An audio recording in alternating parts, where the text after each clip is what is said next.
बच्चों, आज हम लोग बात करने जा रहे हैं वर्क और एनर्जी की। जी हाँ दोस्तों, आज हम लोग बात करेंगे वर्क और एनर्जी के बारे में। लास्ट वीडियो में हम लोगों ने ग्रेविटी पर बातें की थी, ठीक है ना। समझा था हम लोगों ने कि ग्रेविटी कैसे वर्क करती है, कहाँ कहाँ उसका इस्तेमाल होता है। इस्तेमाल का मतलब उसकी क्या क्या इंपॉर्टेंस है ग्रेविटी की, है ना। हम लोगों ने लास्ट वीडियो में सीखा था। अगर आप लोगों में से किसी ने वो वीडियो नहीं देखा हो तो उस वीडियो को आप लोग ज़रूर देखें, ठीक है ना। इस वाले वीडियो में हम लोग बात करेंगे वर्क और एनर्जी की। बच्चों, एक टर्म है जैसे कि वर्क, है ना, फिर बात करते हैं हम लोग एनर्जी की, ठीक है ना। और इसी के साथ साथ हम लोग बात करेंगे एनर्जी के टाइप्स की, ठीक है ना। वर्क एनर्जी पर बात करेंगे और एनर्जी के 2 टाइप्स की बात करेंगे। अभी 2 टाइप्स की एनर्जी पर बात करेंगे। पहली है काइनेटिक एनर्जी, ज़रूर आपने बच्चों नाम सुना होगा, KINETIC हो गई, है ना, काइनेटिक एनर्जी। एंड सेकंड है पोटेंशियल एनर्जी।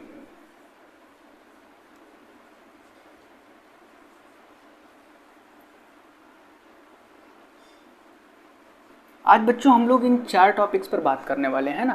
पहला वर्क, फिर एनर्जी, और एनर्जी के 2 टाइप्स की, यानी कि काइनेटिक एनर्जी की और पोटेंशियल एनर्जी की, ठीक है ना। समझ गए हैं बच्चों कि अब हम लोग वीडियो में क्या पढ़ने वाले हैं, ठीक। पहले नंबर में बात करते हैं वर्क की। तो देखो बच्चों, वर्क 2 तरीके से आप इसको समझ सकते हैं।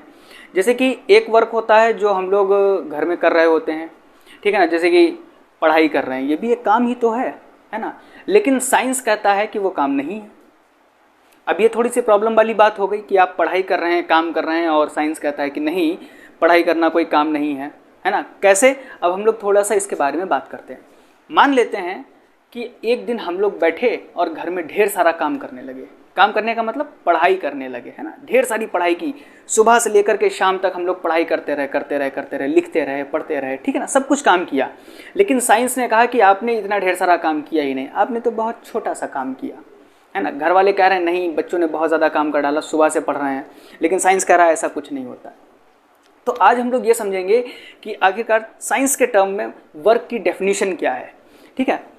साइंस ये कहता है कि किसी भी ऑब्जेक्ट पर अगर आप फोर्स लगाते हैं, ठीक है, अगर किसी भी ऑब्जेक्ट पर आप फोर्स लगाते हैं और उसमें कुछ डिस्प्लेसमेंट हो जाए, उस ऑब्जेक्ट की पोजीशन में कुछ डिस्प्लेसमेंट हो जाए, पहले यहाँ था, फोर्स लगाया, यहाँ पहुँच गया, है ना। जैसे ये मार्कर है, अभी इधर है, फोर्स लगाया, इधर पहुंच गया। तो इस तरीके से अगर किसी ऑब्जेक्ट पर आपने फोर्स लगाया और उसकी जो पोजीशन है उसमें डिस्प्लेसमेंट आ जाए, उसमें थोड़ी सी गति आ जाए, वो अपनी प्लेस को चेंज कर दे, तो साइंस में उसको हम लोग वर्क कहते हैं। कि हम लोगों ने कितना वर्क किया कि उसको एक जगह से दूसरी जगह पर पहुंचा दिया, ना कि ऐसा वर्क किया कि हम लोग सुबह से शाम तक पढ़ते रहे और हमने कहा बहुत ज़्यादा काम कर डाला, है ना। उस चीज़ को हम लोग वर्क नहीं कहते हैं साइंस की डेफिनेशन में। साइंस की ज़ुबान में कहें तो वर्क क्या है? जब आपकी स्थिति में परिवर्तन हो जाए तो उसे कार्य कहते हैं। हिंदी में समझो, है ना।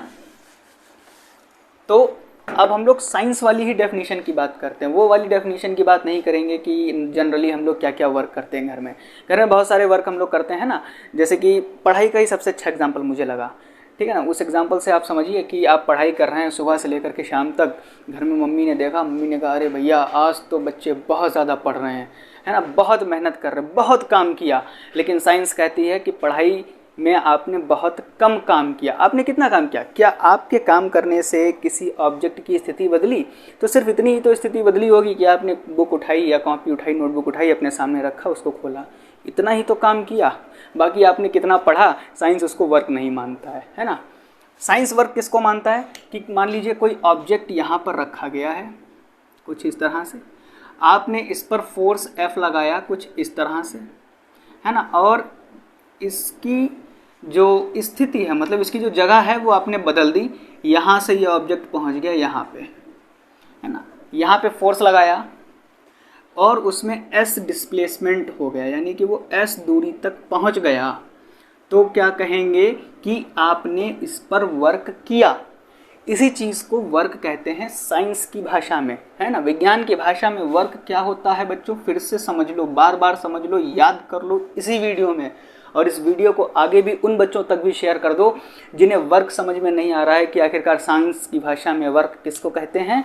तो आप समझा दीजिए उन्हें कि किसी भी ऑब्जेक्ट पर जब फोर्स लगता है और वो ऑब्जेक्ट थोड़ा सा डिस्प्लेस होकर के दूसरी जगह पर पहुंच जाए, फोर्स लगाया, डिस्प्लेसमेंट हुआ, ऑब्जेक्ट दूसरी जगह पर पहुंच गया, उसी को हम लोग वर्क कहते हैं।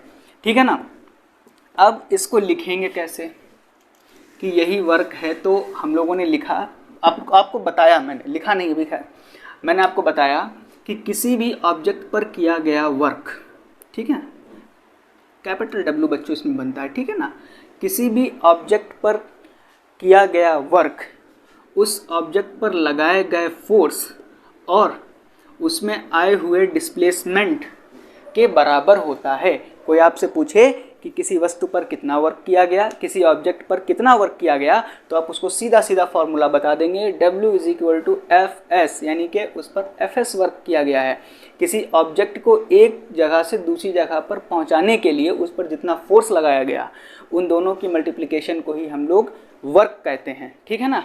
वेयर, यहाँ पे आप समझ सकते हैं इस फार्मूले से, इसको इक्वेशन 1 बना लेते हैं और लिखते हैं वेयर, जहाँ W क्या है, W = वर्क डन।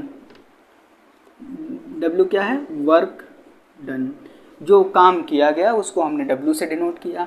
F क्या है, फोर्स, और S क्या है, S हमारा डिस्प्लेसमेंट है। S क्या है, S हमारा डिस्प्लेसमेंट है। ठीक है, विस्थापन है कि कितनी दूरी तक हमारी वस्तु विस्थापित हो गई। ठीक है, हिंदी में भी समझो।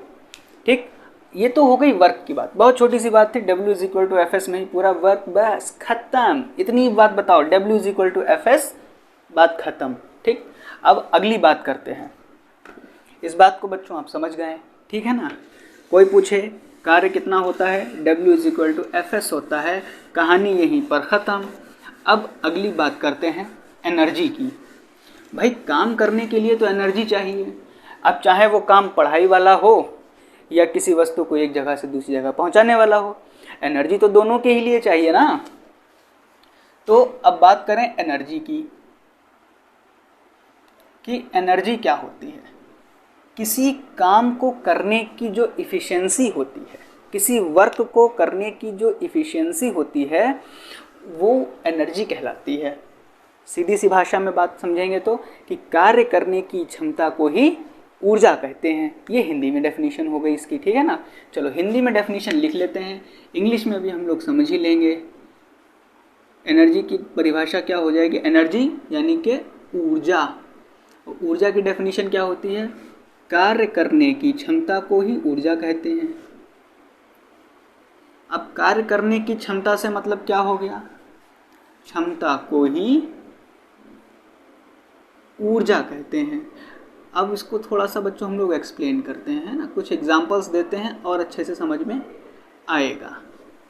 अब जैसे कि मान लो एक छोटा सा बॉक्स रखा हुआ है, ठीक, और इस बॉक्स को इतनी दूरी तक पहुंचाना है, तो आप इस पर फोर्स F लगाएंगे, है ना। S दूरी तक इसको डिस्प्लेसमेंट मिलना चाहिए, यानी कि S दूरी तक ये पहुंच जाना चाहिए। तो इसमें जो एनर्जी लगेगी वो कितनी लगेगी, ठीक है। इसको यहाँ से यहाँ तक पहुँचाने में जो एनर्जी खर्च होगी वो किसके बराबर होगी भाई, है ना। तो आप ये बात समझ लीजिए, जो एनर्जी है वो किसके बराबर हो जाएगी, एनर्जी बराबर हो जाएगी वर्क के। जितना काम होगा उसी के बराबर ही तो एनर्जी लगाएंगे, है ना। अब मान लो इसमें आपको काम करना है 1 जूल, एनर्जी आप 1 जूल नहीं लगाएंगे तो क्या वर्क हो जाएगा, बिल्कुल नहीं होगा। अच्छा, जूल बच्चों क्या है, इसका मात्रक है। जूल है ऊर्जा का मात्रक, जूल है कार्य का मात्रक, ठीक है। एनर्जी और वर्क दोनों का ही जो यूनिट है वो जूल रहता है, ठीक है। एनर्जी किसके बराबर हो जाएगी, वर्क के बराबर हो जाएगी। समझ गए बच्चों आप लोग, है ना। छोटी सी बात थी। अब हम लोग आगे पढ़ते हैं कि एनर्जी कितने टाइप की होती है, ठीक है। एनर्जी बच्चों 2 टाइप की होती है, एक काइनेटिक एनर्जी, एक पोटेंशियल एनर्जी। अभी आप 2 ही पढ़ेंगे, आगे उसके और भी ढेर सारे पार्ट हैं, ठीक है ना। ये बच्चों जो चैप्टर है ना कार्य और ऊर्जा वाला, ये क्लास 9th में है। बेसिक सा चैप्टर है, इसमें हम लोग वर्क और एनर्जी को समझते हैं, ठीक है ना। एनर्जी कितने टाइप्स की है, इसमें 2 टाइप्स आपको सिखाए गए हैं। आगे के टाइप्स आपको आगे के चैप्टर्स में या आगे की क्लासेस में सिखाए जाएंगे, है ना। तो पहले हम लोग समझेंगे कि काइनेटिक एनर्जी क्या होती है। काइनेटिक एनर्जी, काइनेटिक एनर्जी का मतलब होता है गतिज ऊर्जा। हिंदी में कहें तो गतिज ऊर्जा, है ना। गतिज ऊर्जा को ही हम लोग अंग्रेजी में काइनेटिक एनर्जी कहते हैं, ठीक। अब गतिज ऊर्जा क्या होती है, मान लो कोई ऑब्जेक्ट है, ठीक है, उस पर कुछ फोर्स लगाया गया और फोर्स लगाते ही वो v वेग से गति करने लगा, यानी v वेग से उसने मोशन करना स्टार्ट कर दिया। फोर्स लगाया गया और v वेग से उसने मोशन करना स्टार्ट कर दिया। जब कभी भी ऐसा होता है कि किसी भी वस्तु पर कार्य किया गया और वो वस्तु मोशन में आ जाए तो उसमें एक एनर्जी आ जाती है, उस एनर्जी को ही हम लोग काइनेटिक एनर्जी कहते हैं। जो मोशन कर रही है वो काइनेटिक एनर्जी की वजह से ही मोशन हो रहा है उसका, ठीक है ना। अब इसको हम लोग कैसे लिखते हैं, इसका थोड़ा सा फार्मूला भी है, थोड़ा सा नहीं मतलब फार्मूला है, थोड़ा सा कैसे होगा, पूरा ही फार्मूला होगा, है ना। तो काइनेटिक एनर्जी के फार्मूले को ड्राइव करने के लिए हम लोग पहले मान लेते हैं। बच्चों साइंस में और मैथ में माना तो खूब जाता है ना।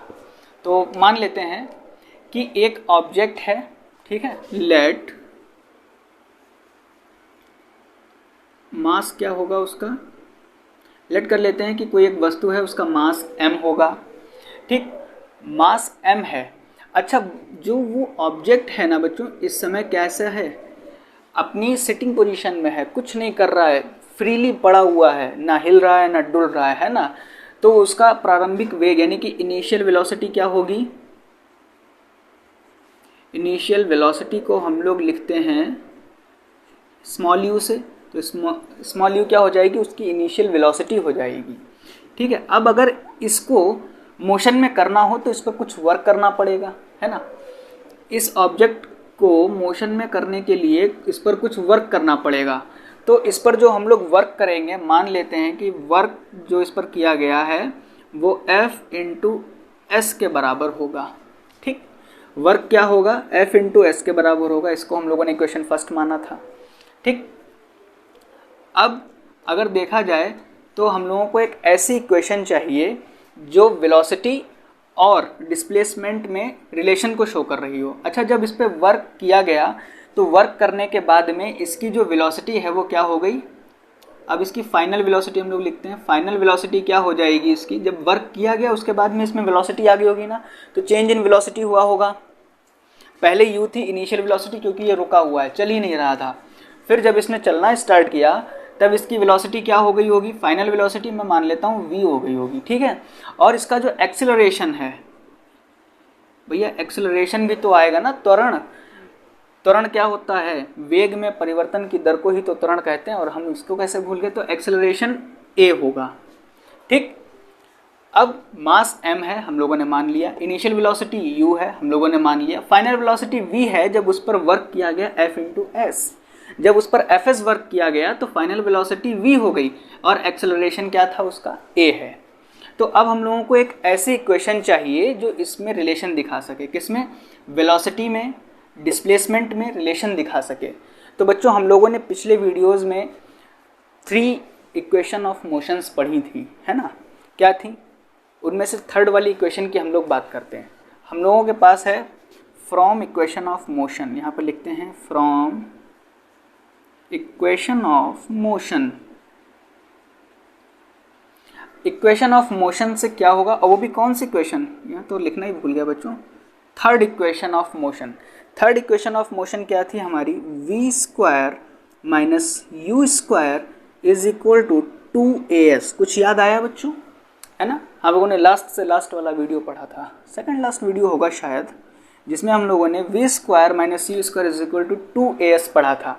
अब देखो इसमें बच्चों v यानी कि वेग और s यानी कि डिस्प्लेसमेंट, है ना। वेग और विस्थापन दोनों में एक रिलेशन शो हो रहा है ना। हम लोगों ने वहाँ पर भी यही चीज़ पढ़ी थी कि वेलोसिटी और डिस्प्लेसमेंट में जो रिलेशन है वो हम लोग इक्वेशन थर्ड इक्वेशन से शो कर रहे थे।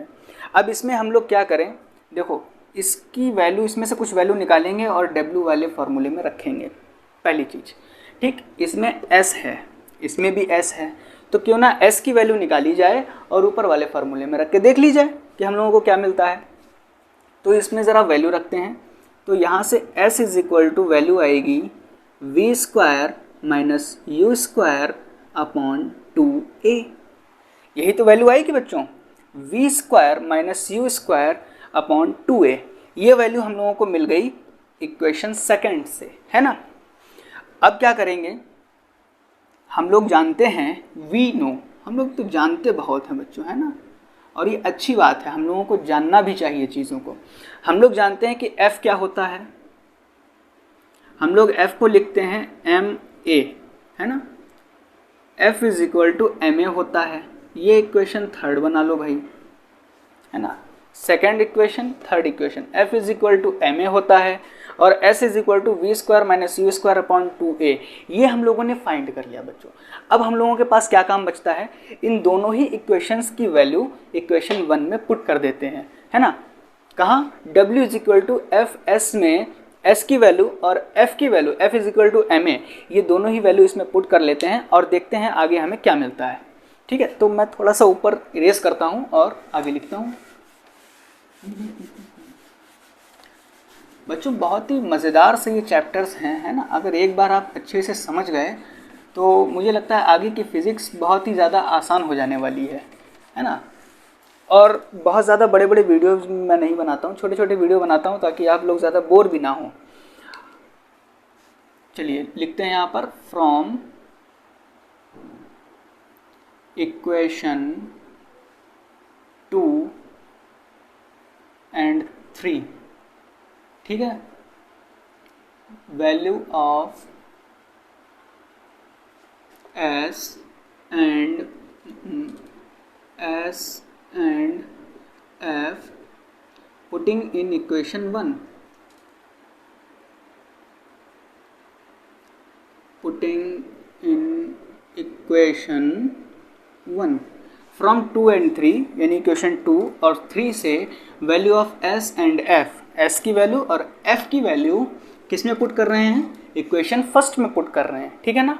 इक्वेशन फर्स्ट हमारी फिर क्या हो जाएगी, W बड़ा बनेगा भाई, छोटा क्यों बन जाता है, W is equal to F की वैल्यू कितनी है ma, तो हम लोग यहाँ पर लिख देते हैं ma multiply by v square minus u square, v square minus u square upon 2a।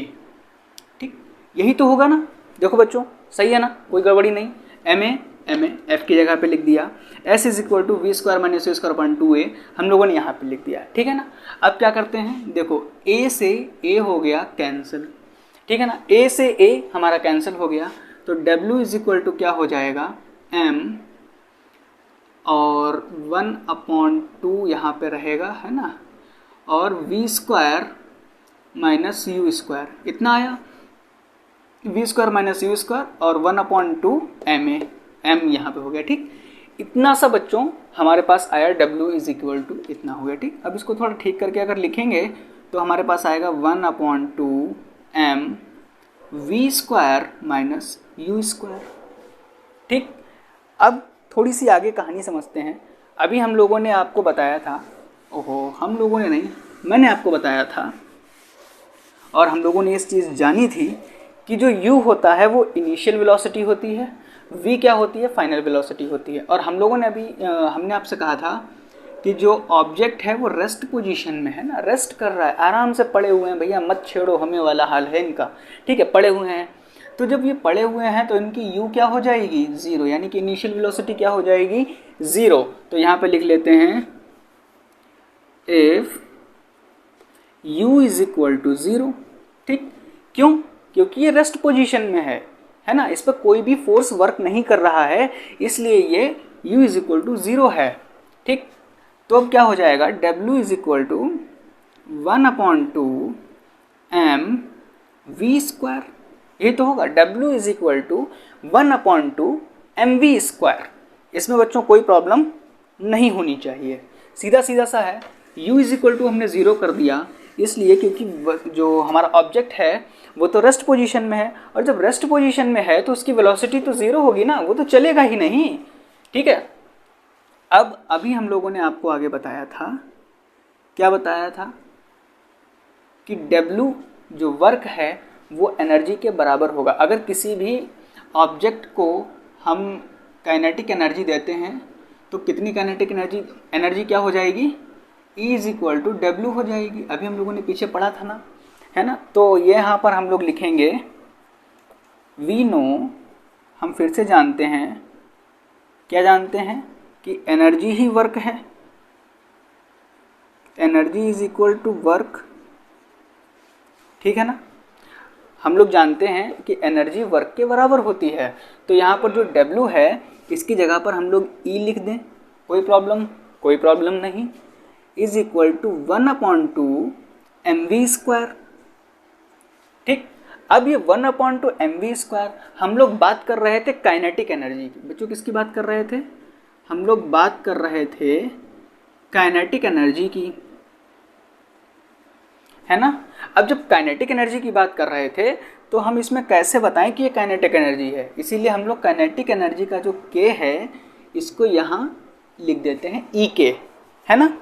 तो एक फॉर्मूला बन जाता है EK is equal to 1/2 mv², है ना। EK is equal to 1/2 mv², और ये फॉर्मूला ही कहलाता है काइनेटिक एनर्जी का फॉर्मूला, है ना। सिंपल सा है ना बच्चों।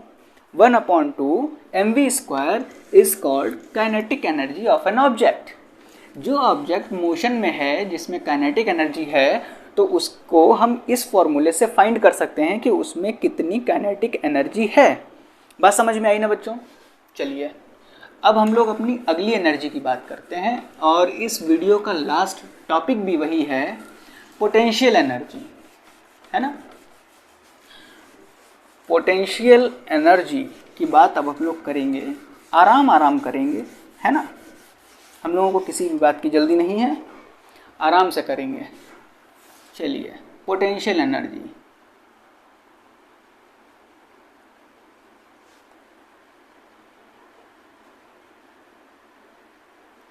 हिंदी में इसको कहते हैं स्थितिज ऊर्जा, स्थितिज ऊर्जा। बच्चों अगर ये सारी चीज़ें आपको समझ में आ रही हों कि मैं आपको क्या पढ़ा रहा हूँ, आप क्या समझ रहे हैं, आपको जो भी समझ में आ रहा हो आप कमेंट करके ज़रूर बताया करें। इससे हम लोगों को पता चलता रहता है कि हम लोग जो पढ़ा रहे हैं वो आपको समझ में आ भी रहा है या नहीं, कि हम केवल पढ़ाए जा रहे हैं और आप कहते हैं कि कुछ समझ ही नहीं आया। तो इससे क्या हुआ, हमारी एनर्जी भी ख़राब हो गई और आपका टाइम भी ख़राब हो गया, है ना, और कुछ वर्क भी नहीं हुआ, है ना। देखो एक अच्छा सा एग्जाम्पल मिला इस चीज़ का। चलिए पोटेंशियल एनर्जी की बात करते हैं, एक फिगर बनाते हैं और हम लोग समझते हैं। ये ऑब्जेक्ट है, ठीक है, जब इसको ग्रेविटी के अगेंस्ट, ग्रेविटी आपको पता है ना हमेशा नीचे हम वर्क करती है, हम लोगों को सरफेस से जोड़े रखने का काम करती है। तो ये एक ऑब्जेक्ट है, जब इसको ग्रेविटी के अगेंस्ट ऊपर उठाया जाता है, मान लो ऊपर उठा दिया गया है ना, ये ग्रेविटी के अगेंस्ट इसको ऊपर उठाया गया है, यानी तो यहाँ से यहाँ तक पहुँचाने के लिए कुछ ना कुछ वर्क करना पड़ा होगा, है ना बच्चों। जब इसको ग्रेविटी के अगेंस्ट यहाँ से यहाँ पहुँचाएंगे तो कुछ वर्क करना पड़ा होगा। हम मान लेते हैं इसको हमने h ऊंचाई तक पहुँचा दिया ऊपर, ठीक, नीचे सरफेस पे थी इस तरह से, और हमने क्या किया, इसको h ऊंचाई पर पहुंचा दिया और ग्रेविटी के अगेंस्ट पहुंचा दिया। जब कभी भी ऐसा होता है कि हम लोग ग्रेविटी के अगेंस्ट किसी भी ऑब्जेक्ट को पहुंचा देते हैं किसी दूसरे पॉइंट पर, जैसे ये इस पॉइंट पर था और इसको इस पॉइंट पर पहुंचा दिया, तो इसमें एक एनर्जी स्टोर हो जाती है, इस ऑब्जेक्ट में एक एनर्जी स्टोर हो जाती है। उस एनर्जी को ही हम लोग पोटेंशियल एनर्जी या स्थितिज ऊर्जा कहते हैं। फिर से समझिए, जब कभी किसी ऑब्जेक्ट को हम लोग ग्रेविटी के अगेंस्ट नीचे से ऊपर पहुंचाते हैं तो उस ऑब्जेक्ट में एक एनर्जी स्टोर हो जाती है उसी एनर्जी को हम लोग पोटेंशियल एनर्जी या स्थितिज ऊर्जा के नाम से जानते हैं। ठीक है, ये बात बच्चों आपको समझ में आ गई होगी। अब हम लोग देखते हैं कि हमें इसमें कितना वर्क करना पड़ा। ठीक है ना भाई, पहले वर्क निकालेंगे, वर्क के बाद में हम लोग एनर्जी निकाल लेते हैं, है ना। तो वर्क का फॉर्मूला क्या होता है, हम लोगों ने पीछे भी पढ़ा कि वर्क के फॉर्मूले को हम लोग लिखते हैं F इंटू एस से। ठीक है, जहाँ S क्या होता है, डिस्प्लेसमेंट होता है। ठीक है, बट इसमें डिस्प्लेसमेंट हमें S नहीं दिख रहा है, इसमें डिस्प्लेसमेंट हमें H दिख रहा है। क्या दिख रहा है, इसमें डिस्प्लेसमेंट हमें H दिख रहा है। जब H डिस्प्लेसमेंट है तो इसमें हम लोग S की जगह पर H लिख देंगे, है ना, और ये हमारी इक्वेशन बन जाएगी। इसको फिर से फर्स्ट मान लो, है ना, नया टॉपिक नई इक्वेशन फर्स्ट। तो अब ये W is equal to F into h हो गया। F क्या है, फोर्स लगा करके हमने ऑब्जेक्ट को यहाँ से यहाँ पहुँचाया। ठीक, H क्या है, H इसी ऑब्जेक्ट का डिस्प्लेसमेंट है अगेंस्ट ग्रेविटी। ग्रेविटी के अगेंस्ट हम लोगों ने इस ऑब्जेक्ट को H हाइट तक पहुँचा दिया। जब कभी भी हम लोग ग्रेविटी के अगेंस्ट वर्क करते हैं तो ऑब्जेक्ट में पोटेंशियल एनर्जी स्टोर हो जाती है। ठीक है, मैं बार बार बच्चों यही चीज़ रिपीट कर रहा हूँ, जब ग्रेविटी के अगेंस्ट वर्क करते हैं, जब ग्रेविटी के अगेंस्ट किसी भी ऑब्जेक्ट को किसी ऊंचाई तक पहुँचाते हैं तो उसमें जो एनर्जी स्टोर होती है उसको हम लोग पोटेंशियल एनर्जी या स्थितिज ऊर्जा के नाम से जानते हैं। ठीक है, W is equal to F into h हो जाता है। अब आगे क्या करें, हम लोगों ने अभी पढ़ा था कि F क्या होता है, F is equal to m a होता है ना, F is equal to m a होता है। ये क्वेश्चन 2 मान लो भाई। लेकिन यहाँ पर क्या है, A नहीं है, यहाँ पर क्या है, G है, जो कि वस्तु को अपनी तरफ खींच रही है। A for acceleration, G for gravitational acceleration, है ना। तो ये ग्रेविटेशनल एक्सेलरेशन है, इसीलिए हम लोग A की जगह पर क्या लिख देंगे, A की जगह पर G लिख देंगे। क्यों G लिख देंगे, उसका रीज़न है, ग्रेविटी के अगेंस्ट वर्क कर रहे हैं। जैसे ही हम इस ऑब्जेक्ट को फ्रीली ऊपर से छोड़ेंगे ये सीधा नीचे ही भागेगा ना, और जब नीचे ही भागेगा तो इस पर जो एक्सेलरेशन लगेगा वो तो ग्रेविटेशनल लगेगा ना, ग्रेविटी वाला एक्सेलरेशन लगेगा। इसीलिए हम लोग F is equal to m g लिखेंगे। ठीक है, अब F is equal to m g को हम लोग ऊपर वाली इक्वेशन में पुट कर देते हैं। देखो बच्चों, बहुत ही शॉर्ट तरीके से हम लोग इसे समझ रहे हैं, ठीक है ना। अब जब F is equal to m g हम लोग इस वाली इक्वेशन में पुट करेंगे, यहाँ पर लिख लो एक बार ताकि आपको समझ में आए। Putting value of F, value of F in equation 1। ठीक है, इक्वेशन 1 में हम लोग F की वैल्यू को पुट करेंगे तो W इज इक्वल टू क्या हो जाएगा, एम जी एच। ठीक है, W इज इक्वल टू हो जाएगा एम जी एच, और हम लोग जानते हैं कि जो वर्क होता है वो किसके बराबर होता है। लो बच्चों, ये भी हो गया, है ना। वर्क क्या होता है, एनर्जी के बराबर होता है। Work is equal to energy. तो हम यहाँ पर W की जगह पर E लिख सकते हैं, तो E इज इक्वल टू हो जाएगा एम जी एच। बट अभी पीछे भी हम लोगों ने पढ़ा था E is equal to half m v square. Confusion ना हो इसलिए ये पोटेंशियल एनर्जी की बात कर रहे हैं, इसीलिए हम लोग यहाँ पर P लिख देते हैं कि EP is equal to m g h. ये पोटेंशियल एनर्जी है, इसीलिए हम लोग EP से डिनोट करेंगे। पिछली वाली काइनेटिक एनर्जी थी, इसीलिए हम लोग उसको EK से डिनोट कर रहे थे। ठीक है ना। तो बच्चों, आज हम लोगों ने ये 4 टॉपिक्स के बारे में बात की है। बहुत ही सिंपल से टॉपिक हैं। ठीक है, क्या क्या टॉपिक्स हैं यहाँ पे फिर से एक बार लिख लेते हैं। हम लोगों ने पढ़ा वर्क के बारे में। किसके बारे में पढ़ा, वर्क के बारे में पढ़ा। वर्क क्या होता है, वर्क होता है F इंटू एस, यानी कि force multiply by displacement. Force लगा करके किसी भी चीज़ को जब हम डिस्प्लेस कर देते हैं, उसकी जगह से आगे बढ़ा दें या पीछे हटा दें, तो उसी को हम लोग वर्क कहते हैं। और वर्क का जो यूनिट होता है वो होता है जूल, JOULE, जूल। ठीक है, वर्क की यूनिट क्या है, जूल है। उसके बाद में हम लोगों ने एनर्जी के बारे में पढ़ा। ठीक है ना, एनर्जी के बारे में पढ़ा। तो तो एनर्जी किसके बराबर हो जाती है? एनर्जी वर्क के बराबर हो जाती है। एनर्जी वर्क के बराबर होती है कि किए गए काम की इफ़िशियंसी की क्या कहते हैं, सॉरी हिंदी में कहेंगे उसको कि कार्य करने की क्षमता को ही ऊर्जा कहते हैं, या वर्क करने की इफ़िशियंसी को ही एनर्जी कहते हैं, ठीक है ना। जितना वर्क करेंगे उतनी ही एनर्जी की हमें ज़रूरत पड़ेगी। इसीलिए जब एनर्जी वर्क बराबर हो जाते हैं तो इसकी जो यूनिट है वो भी क्या होगी? बराबर होगी, जूल होगी। इसी के साथ साथ हम लोगों ने पढ़ा काइनेटिक एनर्जी। काइनेटिक एनर्जी को मैं के ई से लिख दूं तब भी चलेगा, या इसको शॉर्ट फॉर्म में हम लोग ई लिखते हैं और नीचे के लगा देते हैं, ई के, ठीक। इसकी वैल्यू कितनी आई थी, मतलब इसका फार्मूला हम लोगों ने क्या ड्राइव किया था? 1/2 mv², ठीक है। अब ये भी एनर्जी है तो इसका भी सेम यूनिट होगा, जूल। इसके बाद में हम लोगों ने पढ़ी थी पोटेंशियल एनर्जी। पोटेंशियल एनर्जी को मैं शॉर्ट फॉर्म में पीई लिख देता हूँ। इसको डिनोट हम लोग करते हैं ई पी से, और इसका फॉर्मूला होता है mgh, ठीक है ना। और इसके लिए भी सेम यूनिट, जूल। अब 4 चीज़ें हम लोगों ने आज इस वीडियो में समझी हैं, ठीक है। ये वीडियो आप लोगों को कैसा लगा कमेंट करके ज़रूर बताइएगा।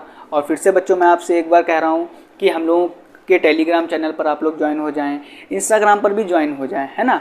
और वीडियो को आगे ज़्यादा से ज़्यादा शेयर करें ताकि उन बच्चों को बहुत ज़्यादा हेल्प मिल सके जो वर्क और एनर्जी के कॉन्सेप्ट को नहीं समझ पा रहे हैं, है ना।